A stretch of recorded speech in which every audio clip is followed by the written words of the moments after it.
hello. I want to welcome you to another exciting episode of Pens in Use. This week, as always, there's some that go from week to week, others that do not. We still have the pile of Vanishing Point. I inked up my Waterman Hemisphere because I really wanted to use Bay State Blue. I have, what is this pen? An Ero Unser Bester is what's written on it. I have my Parker 51. The Ero is a German pen, probably from the 1950s or 60s. Parker 51. An Aurora 88 from either the late 40s or early 1950s. I have a Montblanc 32. I have a Senator matte gray and silver. Very nice pen, probably from the 70s. I was sent in the mail by a gentleman who asked to remain anonymous, another Senator. I know very little about these Senator pens, so that's something I'm working on. Larry Barones sent me a little help, so I'm getting there. But you can tell that this Senator is older.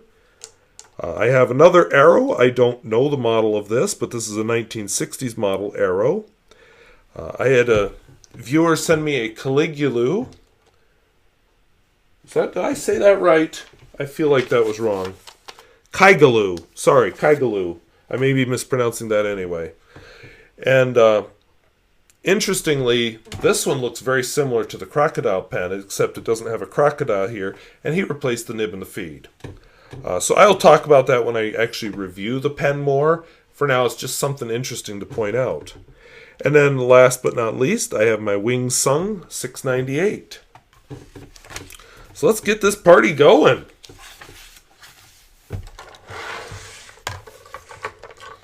So I'll do my title with the Vanishing Point. So this is May 5th.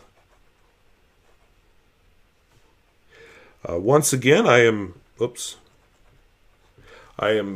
actually in Bismarck, North Dakota, or else on my way to Bismarck, actually, as you watch this, because I am my last weekend of this class, and I won't be back to do the class until this summer, when I'll spend a week in Bismarck. All right, so this is a Pilot Vanishing Point with a medium nib.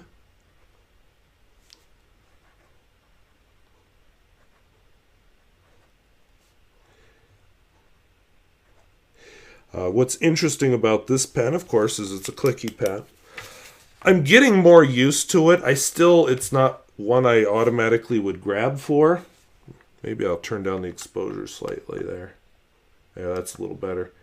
And it's not one I would immediately grab for. It's not a bad pen. But right now my fingers are right on, see, I kind of pressed hard so you could see it. My fingers are right on the clip. I don't care for that. The ink is supposed to be a scented ink. It smells nothing like apple blossoms. It smells more like dish soap, but it's a nice color. I just don't care for the smell, but I don't know that I would really buy an ink for the smell because that's kind of weird. All right, now the Waterman Hemisphere, I've been on the search for a good, reliable Bay State Blue pen, and I think I have found it. You need something with a fairly fine nib, and it needs to be fairly robust. Hemisphere. And this pen doesn't seem to let the ink dry out. So I'm very pleased with this. And it's just, it doesn't look like anything special. It's a plain metal-bodied pen with a blue lacquer on it. And the blue lacquer, you can't really tell in this light, but it is starting to pick up sort of a more depth, if that makes any sense. So it's a Waterman Hemisphere, and I'm using the infamous Noodler's Bay State Blue.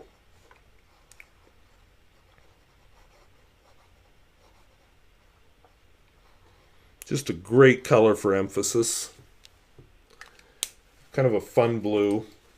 Got me into the blue world. This is my Ero Unser Bester because this is Unser Bester here. And feed's kind of interesting. I don't know why. Yeah, you can kind of see there's a split channel in the back of the feed. I don't know what the design philosophy is in that, but it's interesting. This will be making an appearance in the reviews one of these days. This is only my first fill with it, and I don't do reviews after my first fill. but I am enjoying it. It's a very broad nib. Like I'd almost want to say it's a stub, but it isn't. Just very broad and very flexible also. And the ink in it is the ink I had almost given up on, Califolio Havan. Very, just a nice brown. And in a lot of pens it just seemed very washed out, but in this pen it works. It dries to a more grayish brown. There's what it looks like after a week in this notebook from last week. Still nice. My Parker 51, I reviewed this. It is still inked up because the darn thing holds a lot of ink. And this is a nice writing pen. Never going to be a daily writer. I don't love it the way I do my Aurora 88, but I do like it. This is Dea Trementis Blackberry. Again, doesn't smell anything like blackberries, but the color is nice.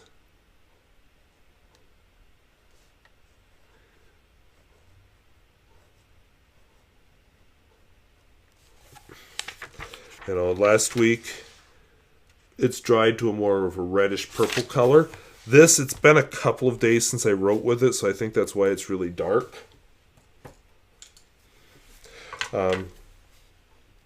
This week, you probably saw I reviewed the Aurora 88.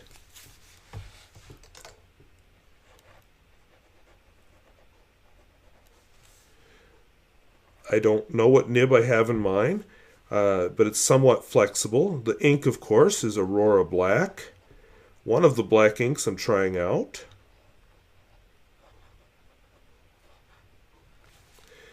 I like it, but it does seem to feather more on some paper than I would prefer.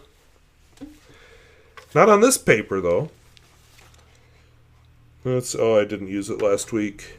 Yeah. Actually, I've been having pretty good luck with the blacks I've been using lately. So, I guess that's a good thing. Yeah, here it is with a really thick nib, and it wasn't feathering there. It's just certain paper it seems to do it. Yeah.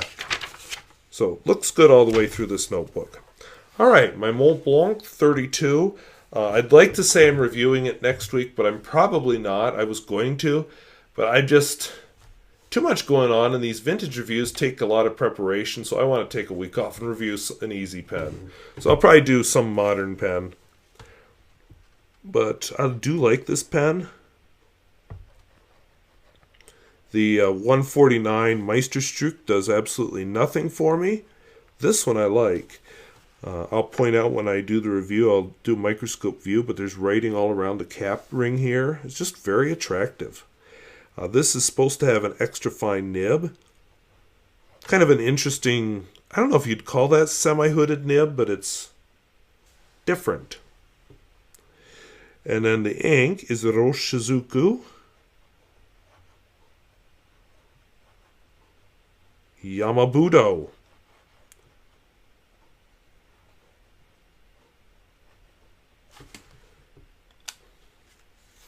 And it's that aesthetic I like. It's a very plain, slim black pen. I like that. On that vein, one of my viewers who asked to remain anonymous sent me a pen. It's a Senator. That's a German brand. They are still around, but now they do more corporate stuff. They don't really sell to individuals much. Has the same sort of nib. In fact, it reminds me a lot of that Montblanc 32. Same sort of a nib idea. The ink window is a little bit better. It's a ribbed, you can barely make it out. It's a ribbed ink window anyway. And it's kind of an attractive, another slim black pen. And I put an ink in it that is a little interesting. So this is a Senator. I don't know the model. It's something I need to look up. The ink is platinum. Let me get the name right here. This is why I have to write this stuff down. So I bought a sample of this ink. Platinum Classic Cassis Black.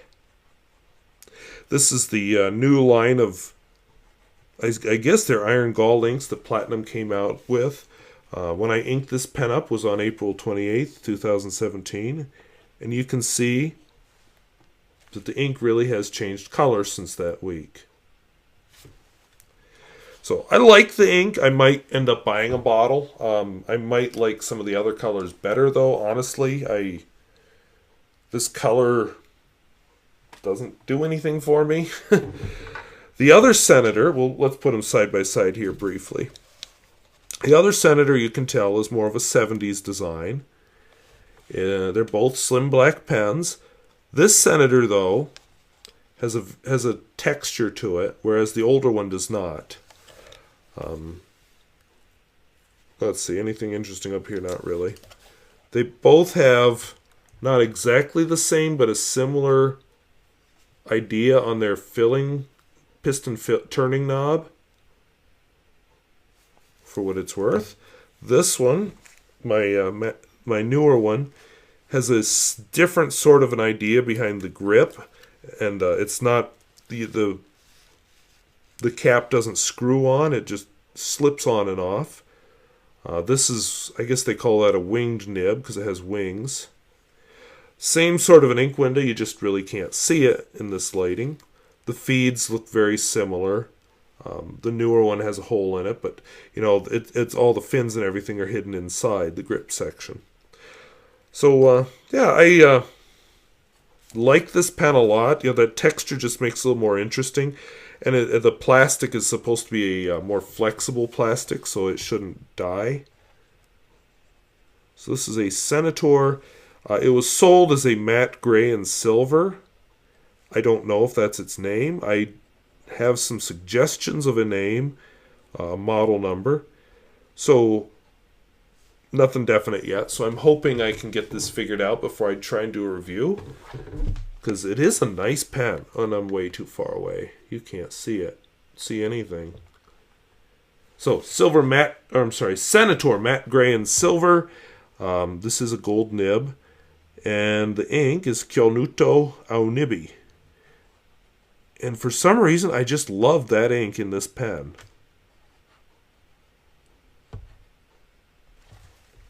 You know, it's just a very pleasant blue-black. 3 more pens to go. This is my other Ero. This is a newer one from the 60s. The nib is very stiff, and I believe it's actually gold-plated steel.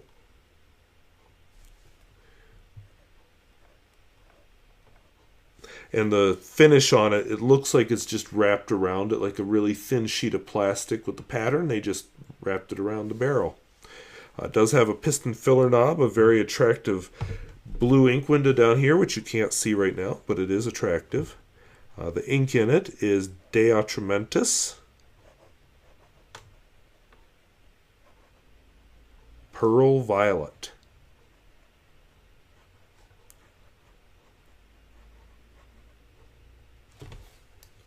Which is just kind of a nice, pleasant purple. I like it anyway. This is the Kaigelu fountain pen that was sent to me. Now, the person who sent it to me, and I'm sorry, I can't remember if you're the one that doesn't want me naming you, or if it's the Senator person. So better safe than sorry right now. But you are both getting a thank you letter in the mail. Now, I see since I used this pen last, little ink did leak out. And that's just something that happens with fountain pens. But this is a lot like the crocodile pen. It just doesn't have the cool crocodile. He put a Knox nib on it, and he changed the feed to, I'm guessing it's a Knox feed. I really don't know much about Knox. And he put a different converter in it, too. So it's just a different pen.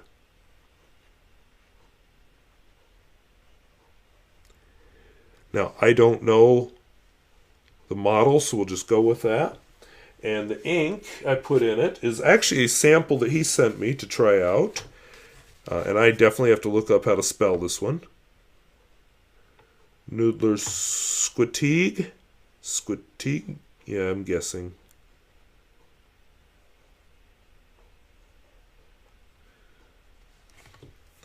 It's a very dark blue-black as opposed to this very, more pale blue-black of the Kyonuto Aonibi.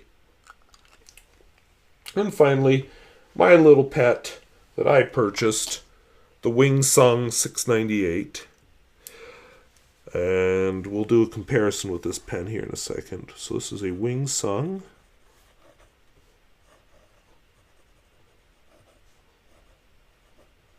The ink is Noodler's General of the Armies.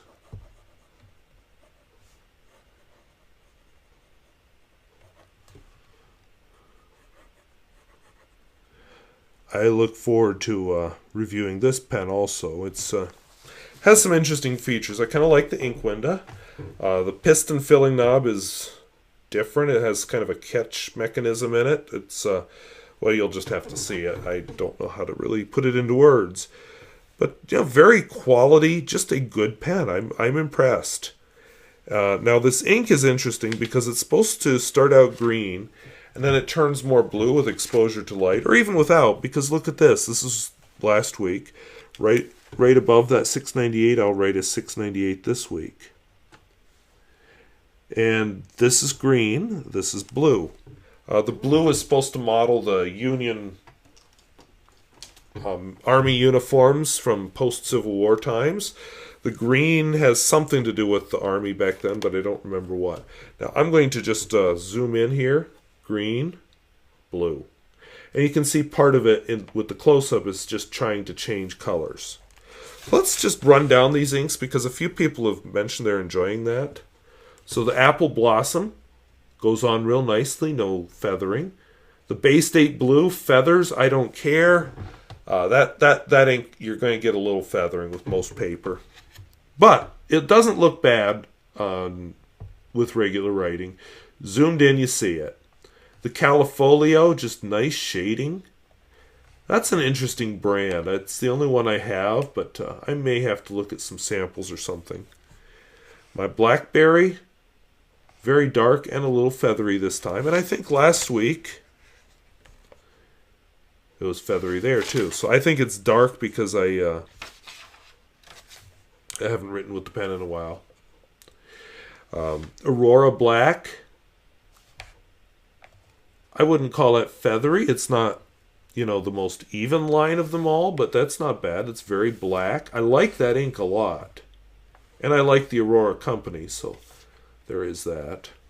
I also like Lamy Black, and I keep coming back to Noodler's Black too, so we'll see where that goes. The Iroshizuku Yamabudo, well behaved. That's a very intense purple color. It actually takes on a different character under the magnifier. My, what is this? Platinum Classic Cassis Black. Looks very pink, but definitely has a lot of shading in it. And, yeah, that's all I have to say about that. And then we have the Kyonuto Aonibi.